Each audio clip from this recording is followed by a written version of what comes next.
Olha aí, né, pessoal? Parece que o governo Lula está com problemas. O Molusco está com uma dificuldade muito grande de governar, né? Como o pessoal gosta de usar no jargão político, ele está tendo problemas aí de articulação no Congresso Nacional. E aí, olha o que está acontecendo. A negociação lá que ele precisa fazer com os partidos da base aliada e tudo mais, para fazer ali o azeitar, né, o lubrificar as engrenagens do sistema, ele precisa negociar cargos com os seus possíveis aliados dentro do Congresso e em outras partes ali também da política nacional, né? O que acontece? Ele acaba deixando de lado alguns ministérios ou algumas indicações importantes, porque ele precisa ficar chegando a um meio termo. Acaba que esses órgãos estatais, ministérios, enfim, acabam não funcionando direito por simplesmente estarem sem qualquer tipo de coordenação, de liderança. A coisa fica escanteada porque o Lula usa esses mecanismos aí para tentar conseguir algum tipo de apoio para o seu governo. O que está causando essa situação? Por que o Lula está tão dependente assim do centrão daquele pessoal do Congresso para conseguir governar? Será que a batata do senhor Lula está assando mais rápido do que a gente imaginava? Vamos dar uma olhada nessa história, vamos conversar sobre esse tema aqui, ver quais são as áreas que estão sendo deixadas de molho pelo governo Lula e o que isso aí pode acabar acarretando no longo prazo, o que essa falta de apoio que o Lula tem hoje no Congresso Nacional pode significar para a sua governabilidade de forma geral, né? Antes disso, não se esqueça, deixe o seu like e o seu comentário neste vídeo, se inscreva no meu canal se você ainda não for inscrito, considere se tornar membro patrocinador do meu trabalho com valores a partir de R$ 1,99 por mês, você me ajuda bastante dessa forma, pode ter certeza disso, né? Então, atualmente aí, os principais cargos que estão vagos, aguardando uma indicação do Lula, porque dependem de uma indicação direta, é o nome ali para o STF, a Rosa Weber saiu, então tem uma vaga aberta para o STF e que ainda não foi preenchida, e também é Procuradoria-Geral da República, né, o PGR, que também não foi preenchida, nem sequer foi indicada formalmente, né. Teve uma indicação que o Lula fez, não vou lembrar agora, não tenho certeza se vai ser citado aqui, qualquer coisa eu complemento depois. O Lula fez uma indicação e acabou sendo rejeitada no Senado. Isso é um sinal de alerta forte para o governo Lula. É difícil essas coisas serem rejeitadas, mas o Lula não conseguiu emplacar o nome que ele quis lá, né?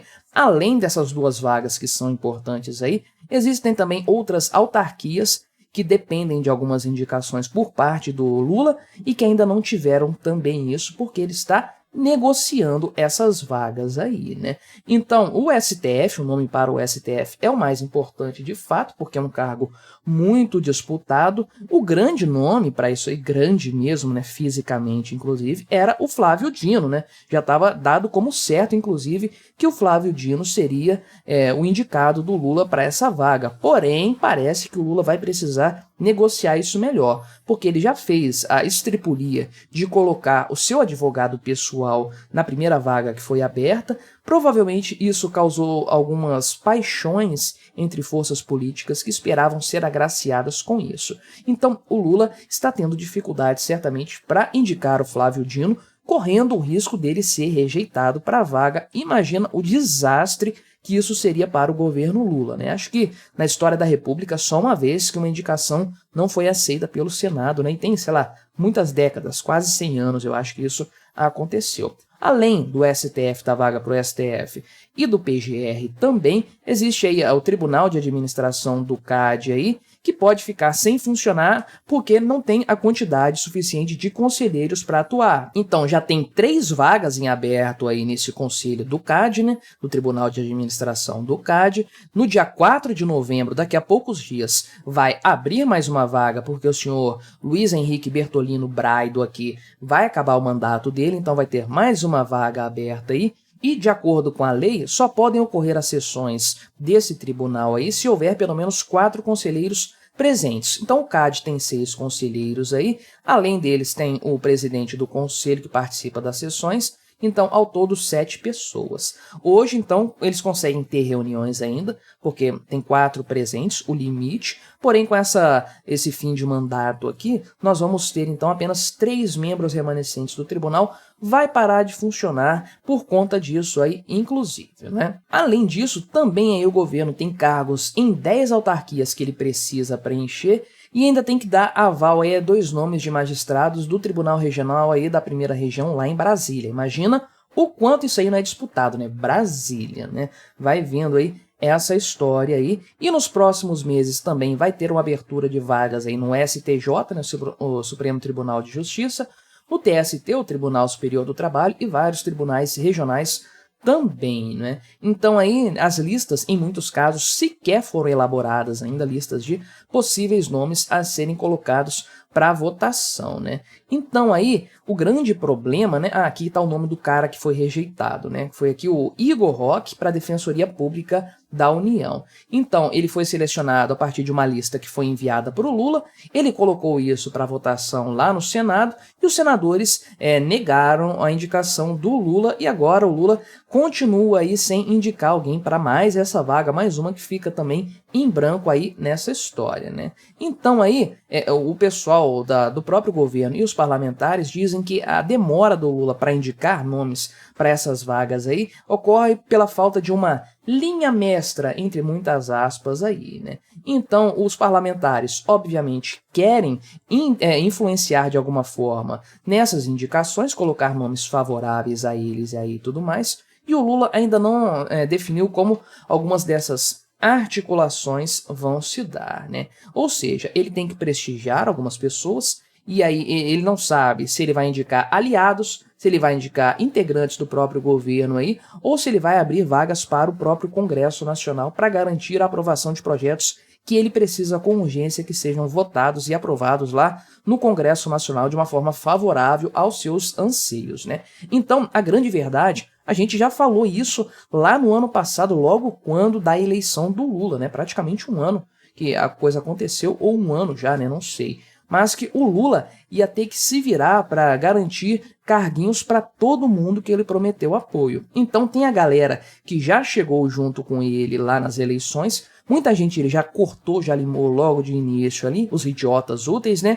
Mas muitos continuaram, entraram no governo, inclusive ali, com cargos, mas isso já começou a mudar e ele começou a abrir espaço para fora da base aliada dele, né? O pessoal reclamou, inclusive, que o Lula fez ali um gabinete ministerial muito puro sangue, muito petista ali dentro, não abriu espaço para outros partidos, né? E aí o grande ponto é o seguinte, né, que o Lula está negociando com o Centrão os cargos que estão abertos. Essa é a grande verdade, né? O governo Lula está saindo então da sua base mais fixa ali e tudo mais para abrir espaço para o Centrão. Isso tem acontecido já em outros cargos, é importante frisar, né? Até com uma velocidade um pouco assustadora, eu diria, né? Para pensar, por exemplo, que o governo Lula criou um novo ministério só para dar para o Márcio França, que é do PSB, que é do partido do vice-presidente dele. Caramba, o PSB precisa de um ministério para continuar apoiando o Lula, tendo o vice-presidente,